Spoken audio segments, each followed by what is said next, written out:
Hello everybody, welcome back to Mewtwo Money. As always, come over here to the subscribe button, hit that subscribe, hit that bell icon, click on all, and that way you won't miss a video. Let's get started. Let's take a ride into nostalgia land, into the back in time portal.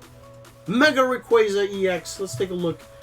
Will we get celebrations cards? Let's take a look here. Rocket's Mewtwo. Imagine the future generation when we have the celebrations again and they do Rocket's Mewtwo. That's crazy. Oh, the Lugia. The Lugia. Imagine we get a celebrations of this. I don't think we're getting celebrations of any of these cards. But this one we could get a celebrations card. I think we could see that. Definitely think we could see that. The Charizard. Wow. Wow. Ooh, oh my god. I'm definitely getting this if we get this in a celebrations card. The Latias EX. I think this is from Unseen Forces or something like that. Wow. A banger, a straight banger from this year that's very low-key right now. Not a lot of people are into it, I feel, but fantastic looking card. It reminds me actually of the Lugia. It's almost like kind of similar to the Lugia. But yeah. Next up, the Lugia EX from Plasma Forces or Plasma something. Plasma Freeze, I think. Beautiful card. Oh my god. Please, please. Please, can we get a celebrations of this card? Please, I'm begging you. I'm begging you. This one too, maybe. I think we might get an Evolving Skies card that is a celebrations card. We'll see, but wow. The Rayquaza, I love the Rayquaza. The Venusaur. We could get some 151 celebrations. We could. Love this card though. Hey, you saw this card multiple videos now. These are the best cards from this era. The Latios and Latios GX tag team. Love this card so much. So underrated. So underrated. If we get a celebrations version of this card, I'm going crazy. I'm going crazy. Nice Rocket's Mewtwo. Ooh, the Skyridge Zard. Oh my god, with the celebration stamp. Oh, okay. The illustration rare of Latios and Latios. Oh, that'd be very, very cool. Dark Gengar. Holy shit, that would be so nice. That'd be so nice. And the gold, can you, whoa, I didn't even think about that. All right, the Lugia from Neo Genesis, Dark Blastoise. Oh, the Silver Dialga. Oh my god, this was another one we need. We need this one. Shining Gyarados. Some of the vintage stuff is definitely getting some celebrations. All right. Did you know that you can grade your Pokemon coins? Did you know that? Check this out.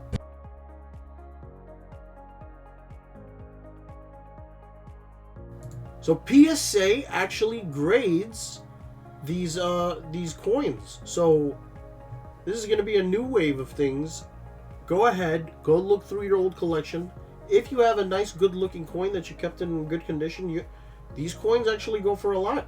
Coin collectors are actually diving into Pokemon and other stuff that has coins. So it's actually hilarious what's going on. It's good hilarious, but like coin collectors that normally would collect just normal currency are slowly coming into Pokemon. Let's do a recap of the collaborations we're getting this year. I can't wait. So excited. So excited. We got the Pokemon and McDonald's celebrations. We're going to get that Burger Pikachu. My god. The Rayquaza, the Salamence, the Dragonite, the Charizard. These are all nice. These are all so nice. I'm guessing people are going to be collecting the boxes as well. But I don't know if anybody's going to be going that crazy. We have the Uniqlo collaboration. I love this collaboration. A lot of people are flaming it, but it's 2026 and it's a celebrations collaboration. They're gonna have vintage cards on it. It's gonna be a low-key, like, this is exactly what I imagine the collaboration would be like, you know. And then we have Pokemon is partnering up with Adidas. We're going to get some Adidas merch. And then we're going to get some Pokemon and Lego action. That's going to be sick. And here's some of the promos that come with the McDonald's Happy Meal. So we have, I think this Roaring Moon already comes as a promo elsewhere. The Rayquaza comes with the Sea and Sky boxes. This Charizard is in Darkness Ablaze, I believe. But I've seen that before. And then this Dragonite, I think, is in the Trick or Trade packs. I'm not sure. Very cool, very cool. 2026 is going to be very exciting for Pokemon and collectibles, guys. All right. So, did you know that there is a small community on Charmander Lane in Jigglypuff Place? What the fuck is this? All right. So apparently, in Nevada, a real estate company has bought up this land and has renamed certain streets to Jigglypuff Place and Charmander Lane. When you're coming home and you had a bad day and you have to turn on Jigglypuff Lane, that will make you smile. No, it will make me want to kill. Alright, I can't say that. I can't say that. Dude. Holy shit, bro. Squirtle Lane, Charmander Lane. That's funny. It's funny. Imagine overpaying to go and live on this street only for Nintendo to be like, no, you can't do that. And then they have to change the name to, like, Cockbuster Place or some shit like that. Can you imagine? Oh, my God. Hancock Field. Hancock Place. All right. Next up, we got some controversy. Nat Turner.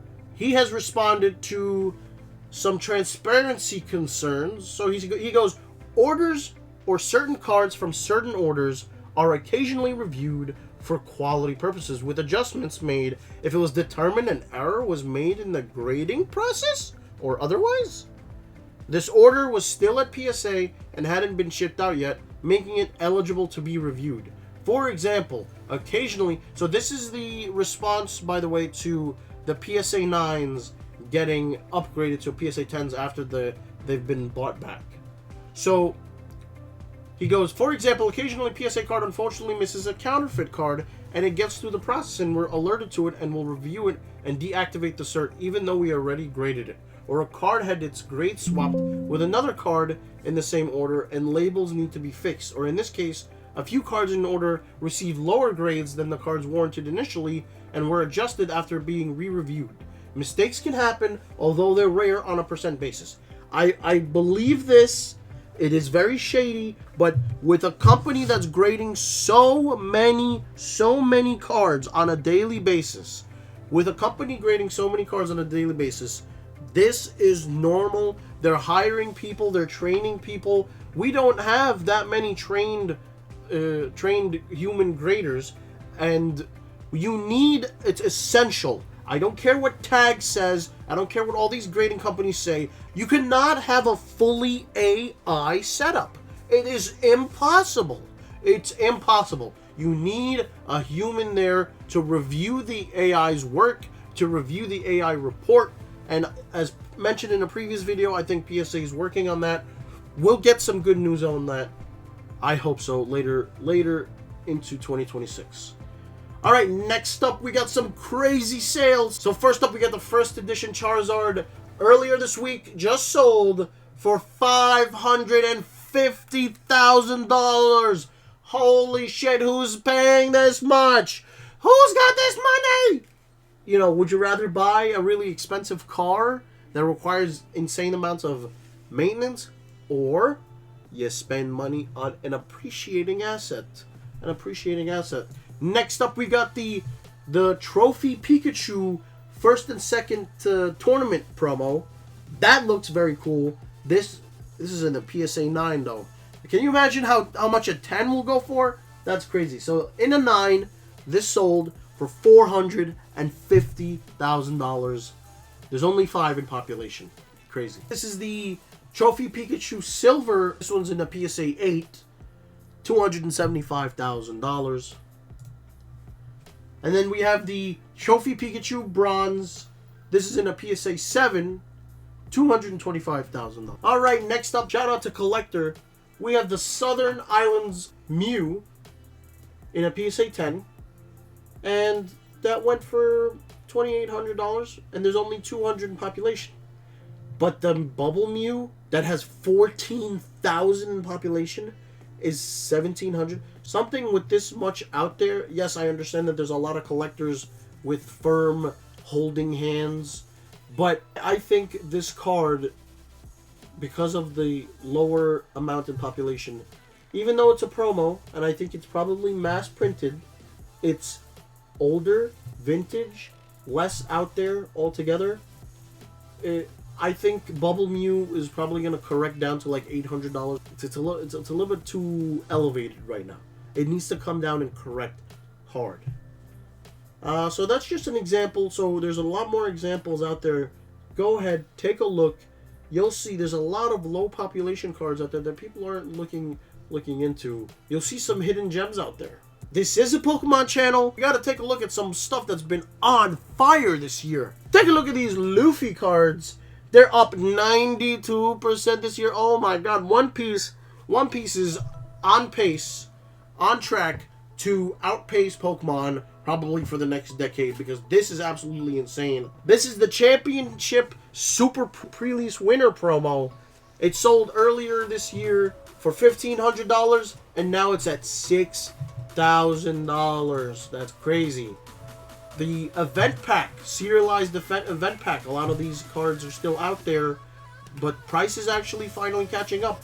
I saw these cards going for very cheap earlier this year. $2,300 to $5,900. That's crazy. That's crazy. This is an insane one. This is the Altart from OPO1 from $300 to over $5,000. Absolutely insane. Absolutely insane. And this is the OPO5 manga Altart.